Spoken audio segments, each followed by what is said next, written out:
Hello my dear students, welcome to Nursing Adda 24/7। बहुत बहुत स्वागत है सभी लोगों का।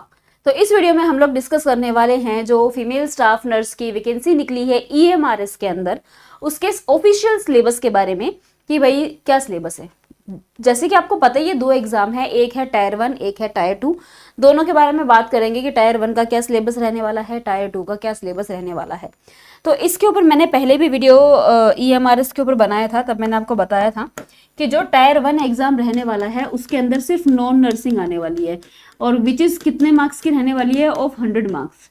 100 मार्क्स की इसमें सिर्फ नॉन नर्सिंग आने वाली है, और जो टायर 2 रहने वाला है उसमें नर्सिंग आने वाली है। तो नॉन नर्सिंग के अंदर अब देखते हैं सिलेबस हमारा जो है वो क्या क्या है। तो भाई सबसे पहले जो आपका पार्ट 1 रहने वाला है वो रहने वाला है जीके का, यानी कि जनरल अवेयरनेस। तो इसके अंदर आपको जीके पढ़नी है और करंट अफेयर्स के बारे में पढ़ना है। रिसेंटली जो भी चीजें चल रही हैं आप उसके साथ वाकिफ होने चाहिए। पार्ट 2 रहने वाला है आपका रीजनिंग का। इसके अंदर जो भी रीजनिंग के टॉपिक्स, रीजनिंग हर एग्जाम की सेम ही होती है, तो आपका कोडिंग डिकोडिंग आना चाहिए, पजल्स हो गया, सिटिंग अरेंजमेंट, डाटा जो सफिशिएंसी है, स्टेटमेंट बेस्ड क्वेश्चन जो होते हैं, वर्बल रीजनिंग वाले, ब्लड रिलेशंस वाले क्वेश्चन, सीक्वेंस वाले, सीरीज वाले, डायरेक्शन वाले, असर्शन वाले, ये सारे जो टॉपिक है रीजनिंग के, ये सारे रीजनिंग के टॉपिक आपको पढ़ने हैं। थर्ड आता है फिर आपका नॉलेज ऑफ आईसीटी। अब इसमें बात आती है कंप्यूटर्स की। तो कंप्यूटर सिस्टम के बारे में आपको कुछ फंडामेंटल्स पता होने चाहिए, कुछ बेसिक्स पता होने चाहिए। एमएस ऑफिस के बारे में, कीबोर्ड के जो भी शॉर्टकट्स होते हैं उनके यूजेस के बारे में, कंप्यूटर की जो इंपॉर्टेंट टर्म्स और एब्रीवेशंस हैं उनके बारे में पता होना चाहिए। कंप्यूटर नेटवर्क्स के बारे में, साइबर सिक्योरिटी और इंटरनेट के बारे में भी पता होना चाहिए। फिर आता है आपका पार्ट 4 जिसमें आता है क्वांटिटेटिव एप्टीट्यूड। इसमें आ जाता है थोड़ा सा आपका मैथ्स आ जाता है एक तरीके से। तो रेशो एंड प्रोपोर्शन के बारे में, time and work, profit and loss, ठीक है, problem of ages, number system, decimal, fraction, time and distance, HCF, LCM, percentage, simplification, average, simple and compound interest से क्वेश्चन आता ही आता है। Mixture and alligation, data interpretation, ये सारा आपका मैथ्स आ जाता है इसके अंदर। तो ये सारा आपको आना चाहिए। फिर आता है आपके पास पार्ट 5। ये आपका लैंग्वेज का लैंग्वेज वाला पोर्शन होता है। तो अगर इंग्लिश की अगर मैं बात करूं तो इंग्लिश के अंदर आपको वर्ब, टेंसेस, वॉइस, इन सब के बारे में, बेसिकली ग्रामर आपको आपकी अच्छी होनी चाहिए। फिर in the blanks, Edward, sentence arrangement, unseen passages हो गया, वोकेबुलरी हो गया, और ग्रामर्स वगैरह आनी चाहिए आपको। हिंदी के अंदर आपको संधि, समास, विलोम शब्द, पर्यायवाची शब्द, सामान्य अशुद्धियाँ, वाक्यांशों के लिए एक शब्द, मुहावरे, लोकोक्तियाँ। उसके बाद में आपका अपठित गद्यांश पर आधारित प्रश्न, ये आपका हिंदी का हो जाएगा। बाकी जो भी आपकी रीजन की चाहे कोई भी लैंग्वेज हो, इतनी सारी लैंग्वेज लिखी हुई है, इनमें से कोई भी लैंग्वेज हो, आपको इन सभी लैंग्वेज के अंदर बेसिक ग्रामर आनी चाहिए। कोई भी लैंग्वेज, जो भी आप लैंग्वेज चूज कर रहे हो, 5th लैंग्वेज, तो उसके अंदर आपको बेसिक ग्रामर जो है वो आनी चाहिए। सिनोनिम, एनोनिम्स आने चाहिए आपको, वन वर्ड सब्स्टिट्यूट्स, सब्स्टिट्यूशंस आने चाहिए, एरर डिटेक्शन आना चाहिए, स्पेलिंग करेक्शन, ये सारी चीजें आपको आनी चाहिए। तो भाई ये है आपका नॉन नर्सिंग वाला सिलेबस, जो कि आपका टायर 1 वाला एग्जाम रहने वाला है। पहला एग्जाम रहने वाला है, 100 मार्क्स का रहने वाला है। तो उसमें आपका जीके, रीजनिंग, कंप्यूटर, मैथ्स और लैंग्वेज, ये 5 चीजें आपकी रहने वाली है। तो 100 मार्क्स का एग्जाम रहने वाला है। ये एग्जाम अगर आप क्वालिफाई करते हो तो फिर आप पहुंच जाओगे सब्जेक्ट स्पेसिफिक पे, यानी कि टायर 2 के ऊपर। वही प्री और मेंस वाली कहानी है, वो प्री है टायर 1, अगर वो क्लियर कर दिया तो आप टायर 2 तक पहुंच जाओगे। अब ये तो फिर अपना ही इलाका है, अपना ही सब्जेक्ट है। तो इसके अंदर वही अपना नर्सिंग फाउंडेशन जो है वो आपका सब्जेक्ट है।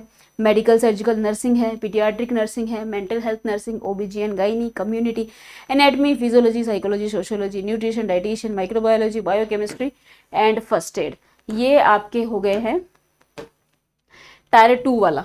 अब इसके अंदर इन्होंने अंदर इसलिए नहीं डाला हुआ है कंटेंट और ज़्यादा, क्योंकि इसके अंदर आपके वही बेसिक टॉपिक्स रहने वाले हैं जो टॉपिक्स आप पढ़ते हो, यानी कि नर्सिंग फाउंडेशन का जो बेसिक सिलेबस है वही रहने वाला है। जो आपने बीएससी में पढ़ा है सिलेबस, वही सिलेबस आपको इसके अंदर पढ़ना है। जैसे कि जितने भी आपके प्रोसीजर्स हो गए हैं और आपके जितने भी टॉपिक्स है फाउंडेशन के, सूचर्स है, अनीमा है, मेडिकल सर्जिकल एसेप्सिस है, एसिड बेस बैलेंस है, ivy therapy, drug administration, positions, bed सोर, और अपना कोड ऑफ एथिक्स हो गया, टोट हो गया, CPR हो गया, IV थेरेपी हो गया, ड्रग एडमिनिस्ट्रेशन हो गया। तो वही सारे टॉपिक जो नर्सिंग फाउंडेशन के टॉपिक्स होते हैं, वही सारे टॉपिक्स आपको इसमें पढ़ने हैं। मेडिकल सर्जिकल नर्सिंग के अंदर भाई आपके वही अपने सारे सिस्टम्स आ जाएंगे, आपका cardiovascular system, neurovascular system, renal system, integumentary system, reproductive system, और आपका जो भी बच गए रेस्पिरेटरी सिस्टम, गैस्ट्रोइंटेस्टाइनल सिस्टम। तो सारे सिस्टम्स जो है वो आपको इसके अंदर पढ़ने हैं। फिर पीडियाट्रिक के अंदर भी आपका पीडियाट्रिक का सारा सिलेबस आ जाएगा। इसके अंदर आपके सारे माइलस्टोन आएंगे, जनरल पीडियाट्रिक, सिस्टमेटिक दोनों पीडियाट्रिक रहने वाली है। तो इसके अंदर आपकी सारी जितनी भी कॉन्जेनिटल अबनॉर्मेलिटी है, आपकी कार्डियो की अबनॉर्मेलिटीज़ हैं, जो भी मोस्ट कॉमन न्यूनेटल जॉन्डिस वगैरह, सारा कंप्लीट सिलेबस जो पीडियाट्रिक का जो आप पढ़ते हो ना, वही पढ़ना है। ऐसे ही आपके मेंटल हेल्थ के अंदर सारे साइकेट्रिक डिसऑर्डर, साइकेट्रिक थेरेपीज और साइकेट्रिक ड्रग्स सब कुछ आपको पढ़ना है। ऐसे ही अपना OBG का भी आपको कंप्लीट सिलेबस करना है। प्लेसेंटल एब्नॉर्मेलिटी मोस्ट इंपॉर्टेंट होती है हर एग्जाम के लिए, वो जरूर करना है। और आपका एंटीपार्टम पोस्टपार्टम हेमरेज बहुत ज़्यादा इंपॉर्टेंट होता है हर एग्जाम के लिए, पार्टोग्राफ इंपॉर्टेंट होता है। बाकी वही सिलेबस है। कम्युनिटी में सारे प्रोग्राम कमिटीज़ को अच्छे से देख लेना, न्यू अपडेट्स देख लेना, बाकी कम्युनिटी का वही सारा सिलेबस है। एनाटमी के अंदर जो है आपको, जैसे कि जितने भी आपके सिस्टम्स हैं उनके एनाटमी आपको अच्छे से पता होनी चाहिए। आई, ईयर है, अपना हार्ट है, अपने लंग्स, जितने भी हमारी बॉडी के ऑर्गन्स हैं, सबके एनाटमी। और फिजियोलॉजी में आते हैं फंक्शंस, एनाटमी में स्ट्रक्चर्स आते हैं, फिजियो में फंक्शंस आते हैं। तो इनके बारे में भी आपको अच्छे से, जो आपका सिलेबस होता है BSc का, उसी के हिसाब से पढ़ना है। साइकोलॉजी, सोशियोलॉजी भी आपका जो BSc का सिलेबस है वही फॉलो करना है। न्यूट्रिशन में आपको वाइटामिन्स एंड मिनरल्स के बारे में बहुत ही अच्छे से पढ़ना पड़ेगा। माइक्रोबायोलॉजी में बैक्टीरियाज के बारे में, फ्लोरास के बारे में, नोजोकोमियल इन्फेक्शन के बारे में, BMW के बारे में, स्टेरिलाइजेशन के बारे में आपको अच्छे से पढ़ना पड़ेगा। बायोकेमिस्ट्री भी आपका इसमें मेन सब्जेक्ट रहने वाला है, और फर्स्ट एड भी आपका रहने वाला है। तो ये सारा आपका नॉन नर्सिंग का सिलेबस जो है वो रहने वाला है। जब आपका फर्स्ट एग्जाम क्वालिफाई हो जाएगा तो सेकंड एग्जाम के लिए आपको ये सिलेबस जो है इसको फॉलो करना पड़ेगा। अब इसके अंदर आपके सारे सब्जेक्ट आ गए हैं नर्सिंग वाले, सारे। तो सारे सब्जेक्ट आपको पढ़ने हैं इंक्लूडिंग फार्मा, क्योंकि फार्मा इन्होंने पैथोलॉजी और फार्मा MSN में इंक्लूड कर दी गई है। तो ये भी बेसिकली जितने भी BSc के सब्जेक्ट है ना, फर्स्ट ईयर से फोर्थ ईयर, सारे सब्जेक्ट है इसके अंदर। तो सारे सब्जेक्ट आपको अकॉर्डिंग टू वही सिलेबस करना है, यानी कि कंप्लीट सिलेबस आपको अपना करना है नर्सिंग वाला। So this is about the video of syllabus of EMRS tyre 1 and tyre 2, दोनों का सिलेबस मैंने आपको बता दिया है। तो अगर इस एग्जाम की तैयारी कर रहे हो तो इसी सिलेबस के अकॉर्डिंगली ही तैयारी करना, सभी चीज़ों को पढ़ते हुए चलना। पहले नॉन नर्सिंग की करो, फिर नर्सिंग की करो। और अगर आप तैयारी कर रहे हो और यू आर कन्फ्यूज्ड कि भाई कहाँ से तैयारी करें, कंटेंट कहाँ से उठाए, थ्योरी कहाँ से स्टार्ट करें, तो उस केस में भाई EMRS के लिए हमने बैच भी लॉन्च कर रखा है, जिसके अंदर हम टायर 1 एंड टायर 2 दोनों ही एग्जाम की तैयारी करवाने वाले हैं। यानी कि टायर 1 के अंदर हम नॉन नर्सिंग की करवाने वाले हैं, टायर 2 में हम नर्सिंग की भी तैयारी करवाने वाले हैं। तो if you really want to get selected in this vacancy, तो आप उस बैच में इनरोल कर सकते हो। करना क्या है, आपको जाना है गूगल पे और सर्च करना है अड्डा 24/7। सबसे ऊपर वाली वेबसाइट पे क्लिक करना है, ऑल कोर्सेज पर जाना है और नर्सिंग पे जाना है। यहाँ पे सारे बैचेस आपको शो हो जाएंगे। ये है EMRS फीमेल स्टाफ नर्स, इस पे क्लिक करना। ये भाई आपका बैच है, लक्ष्य बैच है। डबल वैलिडिटी मिल रही है आप इसके अंदर, अगर आप अभी इनरोल कर रहे हो आपको 2 साल की वैलिडिटी इसमें मिलेगी। बैच का प्राइस है 1912। बाय नाउ करके और यहाँ पर कूपन कोड लगा देना YT05। रेट बढ़ गया तो बिना कोड, वही आपका जो प्राइस है, अभी कोड काम नहीं कर रहा है, ठीक है, अभी मैं बात कर लूंगी, कोड काम कर जाएगा। तो जब आप कोड लगाओगे तो आपको एक्स्ट्रा 2% ऑफ मिल जाएगा।